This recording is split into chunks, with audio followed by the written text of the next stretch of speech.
চজয়িতা বেরোই। দাঁড়া মিষ্টু আসুক। আরে আমি ওকে ফোন করেছিলাম, ও বললো কি কাজ আছে, ব্যস্ত, আসতে পারবে না। দাঁড়া। হ্যালো মিষ্টু, তাড়াতাড়ি আয়, তুই না গেলে কিন্তু আমি যাব না। ওয়েট করছি, আয়। আসছে। হ্যাঁ, আমি একটু আগে ওকে ফোন করেছিলাম, ও বললো বাড়িতে কাজ আছে, বেরোতে পারবে না। ওটা ব্যাস তোকে বলার জন্য বলেছে।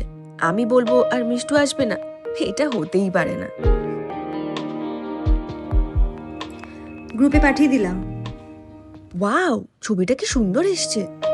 কই আসেনি তো গ্রুপে এখনো। তোকে বললাম না আমাদের গ্রুপটায় পাঠাতে। তোদের আবার আলাদা গ্রুপও আছে? ছাড় না, আমি পার্সোনালি পাঠিয়ে দিচ্ছি তোকে। আসলে দীপশিকা, ওটা আমাদের পার্সোনাল গ্রুপ, নিজেদের পার্সোনাল ম্যাটার ডিসকাস করার জন্য। তুই বুঝবি না।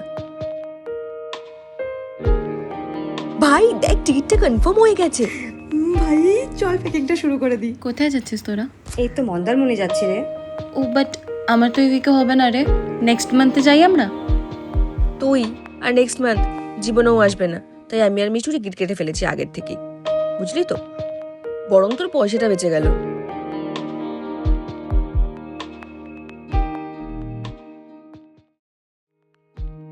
এ ভাই, তোরা দুজনে শপিং গেছিলি, স্টোরি দিয়েছিস, আমায় বললি না তো। এই তো তোর সাথে দেখার আগেই গেছিলাম। ও বাট আমাদের তো সানডে যাওয়ার কথা ছিল না। আসলে কি বলতো দীপশিকা, তোর সাথে গেলে না সারা ফুটপাথ ধরে আমাদেরকে ঘুরতে হয়। আমরা আবার ব্র্যান্ডেড কোট ছাড়া পরি না। তোর সাথে নেক্সট উইক চলে যাব পাক্কা।